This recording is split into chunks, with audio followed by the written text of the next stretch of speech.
¿Sabías que este 16 de junio se te entregarán 5 boletas en donde vas a votar por presidente, vicepresidente, alcaldes, diputados al Congreso y diputados al Parlacén? En cambio, en la segunda vuelta únicamente votas por presidente y vicepresidente. Esto es Disidentes.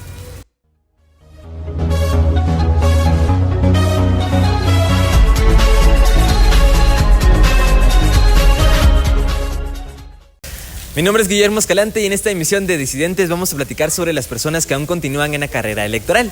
También te platicaremos sobre el techo de campaña de algunos partidos políticos y su consecuencia durante este año y el siguiente. También te platicaremos sobre una herramienta web que puedes utilizar para saber el lugar donde te toca votar. Y por último, nuestro editorial en donde vamos a platicar sobre los derechos y las leyes. ¿Qué es más importante? Iniciamos.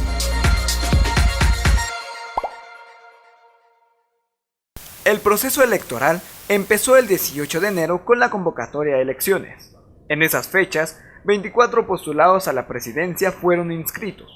Luego de que Mario Estrada, Suri Ríos, Tel Maldana y Mauricio Radford quedaran fuera de la contienda presidencial electoral, hay varios inscritos que aún presentan señalamientos judiciales. Entre ellos, encontramos a Roberto Arzú del partido PAN, el cual enfrenta un proceso civil en Estados Unidos por señalamientos de fraude que hizo JJ Rendón. Es decir, el demandante busca que Arzú pague $6.160.500 por no pagar una supuesta asesoría. El candidato Edwin Escobar del partido Prosperidad Ciudadana es otro de los que corre peligro de quedar fuera de la contienda. Esto luego que la Corte de Constitucionalidad revocara el amparo con el que obtuvo el finiquito, constancia necesaria para ser inscrito por el TSE. Sandra Torres, presidenciable del partido Unidad Nacional de la Esperanza, debido a que el Ministerio Público solicitó por medio del amparo que la Corte Suprema de Justicia vuelva a conocer la solicitud de retiro de inmunidad por señalamientos de financiamiento electoral no reportado de la campaña electoral del 2015. Al candidato presidencial del partido FCN Nación, Estuardo Galdames, también le solicitaron en la Corte Suprema de Justicia retirarle la inmunidad, vinculado a un caso denominado subordinación del Legislativo al Ejecutivo, el cual detalla el soborno de un grupo de diputados del Partido Patriota para la aprobación de leyes. El Tribunal Supremo Electoral fijó para estas elecciones 29.669.862.96 quetzales como techo máximo para gastar por cada partido político en propaganda. Respecto a los gastos de la campaña, se ha presentado el informe mensual del financiamiento de cada partido político, quedando de la siguiente manera. La Unidad Nacional de la Esperanza reporta 1.970.919.89 quetzales. Le sigue Prosperidad Ciudadana con 1.932.639.55 quetzales.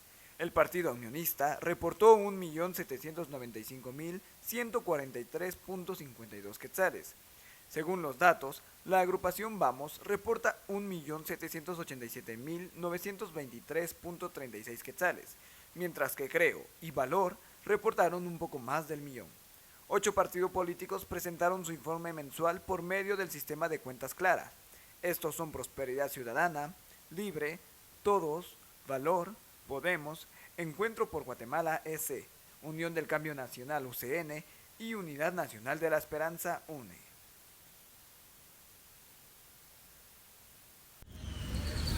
En la entrevista de hoy te presentamos al economista Roberto Orozco. Con él platicamos un poco acerca de la economía de Guatemala, específicamente acerca de los gastos millonarios que diferentes partidos políticos tienen en propaganda y publicidad y cómo esto afecta a la sociedad guatemalteca.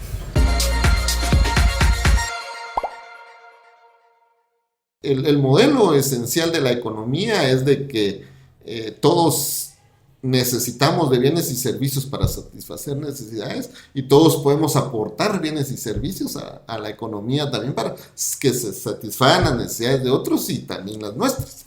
Entonces, el gasto tiene esa connotación.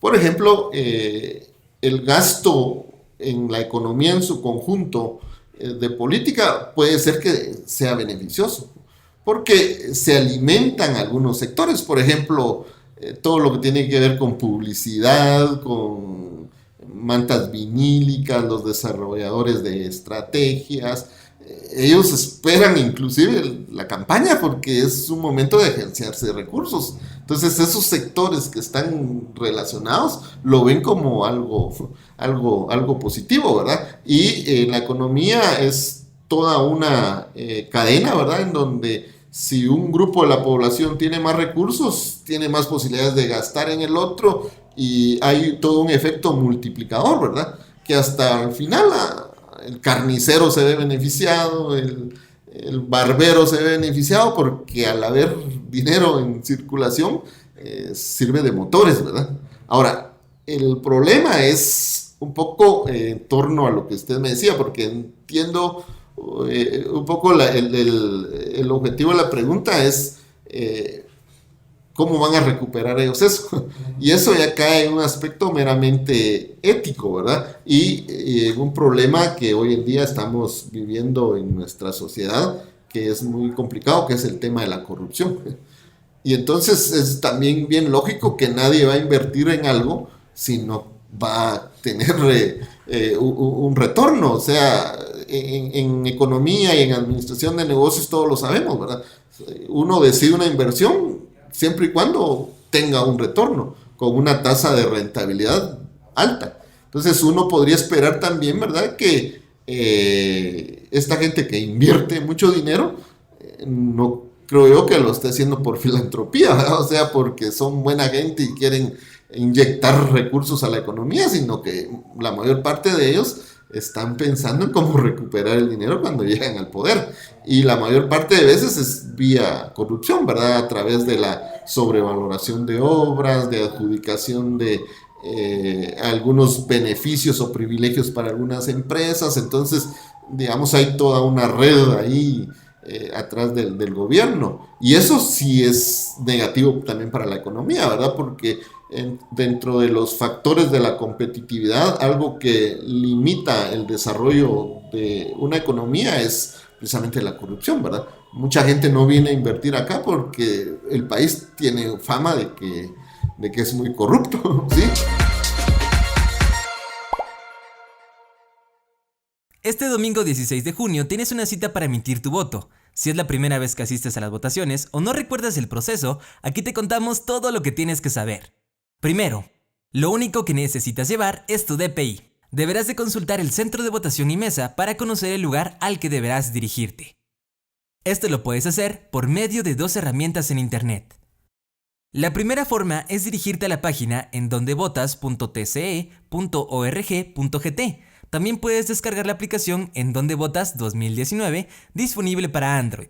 En ambos casos, lo único que debes ingresar es tu número de DPI y tu fecha de nacimiento, y te aparecerá toda la información correspondiente a tu padrón electoral, incluido el centro de votación y el número de mesa al que debes dirigirte.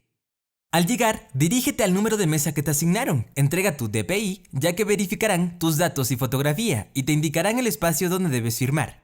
Te serán entregadas 5 papeletas de colores: blanca para elegir presidente y vicepresidente, verde para elegir diputados por listado nacional, celeste para los diputados por distrito, rosado para elegir alcaldes y amarillo para titulares al Parlamento Centroamericano. En cada papeleta debes marcar únicamente una casilla y al finalizar deposita las papeletas en las urnas correspondientes. Te será marcado el dedo índice de la mano derecha como muestra de participación y te será entregado tu DPI. Los centros de votación estarán abiertos de 7 de la mañana a 6 de la tarde. No pierdas la oportunidad de ejercer tu derecho.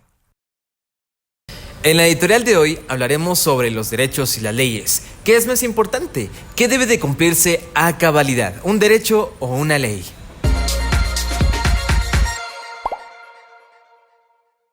Leyes y derechos. Los derechos y las leyes son 2 conceptos que están dando mucho de qué hablar. Conceptos que escuchamos aún más en tiempos electorales. Conceptos que han servido para que diferentes personajes con larga historia política y personajes nuevos en este ámbito sean tema de conversación, y hablar de ello se convierta en un tema polémico. Debido a la gran división dentro de la sociedad guatemalteca, mientras de un lado un grupo alega el cumplimiento de los derechos, el otro grupo alega el cumplimiento de las leyes. Esto hace que nos preguntemos qué es más importante cumplir, a qué le debe de dar prioridad el gobierno en la labor de impartir justicia. Y esto es algo que no podemos aclarar a menos que definamos estos dos conceptos. Para que una sociedad funcione, para que la vida en común entre millones y millones de personas pueda funcionar, se necesita una regulación, unos derechos y unos deberes, conceptos básicos e importantes que a menudo no son comprendidos ni entendidos. Si los derechos son los privilegios que personas, empresas y estados tienen, los deberes son las obligaciones de realizar ciertas cosas. En otras palabras, derecho no significa hacer lo que te venga en gana, significa que puedes cumplir con todo aquello que la ley te permite. Un límite marcado por los derechos de las otras personas. Por ejemplo, todo el mundo tiene derecho a la vida, lo que significa que no puedes matar ni infligir daño a nadie. También se habla de que todos tenemos derechos que no se pueden negar ni privar, siempre y cuando cumplamos con las leyes que nos rigen como sociedad, como los presos que pierden el derecho a la libertad por haber infringido la ley. En conclusión, los deberes, obligaciones y leyes que debes de cumplir con la sociedad son lo que te permite tener derechos, los privilegios que gozas en una sociedad también. Pero, cabe destacar que en los últimos años los derechos y las leyes se han modificado e interpretado de tal forma que solo benefician a una específica y privilegiada parte de la población. Por ello, en Guatemala deben de existir reformas a las leyes para garantizar los derechos y privilegios de la sociedad en general, y no solamente de un grupo poderoso. También existe el caso de que algunas leyes quedan obsoletas o dejan de cumplir la función principal que tenían, por lo que es muy importante la creación de leyes que vayan de acuerdo a la coyuntura y la realidad de nuestro país. La relación entre derechos y leyes regula la sociedad. No se trata de buscar qué es más importante, sino entender su relación. Entonces, no podemos usar un derecho para infringir una ley, ni utilizar una ley para infringir un derecho. La justicia debe ser igual para todos, sin excepciones.